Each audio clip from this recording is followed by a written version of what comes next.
ほどに愛戴が大きくなってゆく川のつぶやき山のささやき君の声のように感じるんだ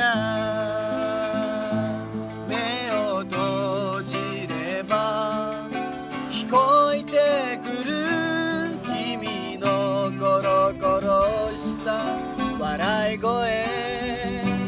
声を出せば届きそうで今日も歌ってる海の声に乗せて空の声が聞きたくて風の声に耳すませ海の声が知りたくて君の声を探してる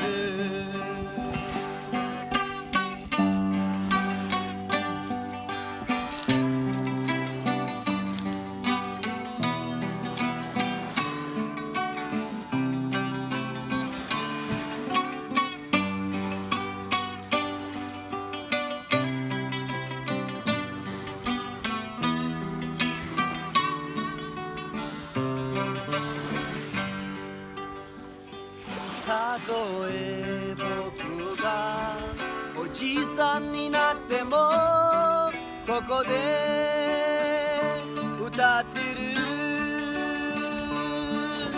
君だけを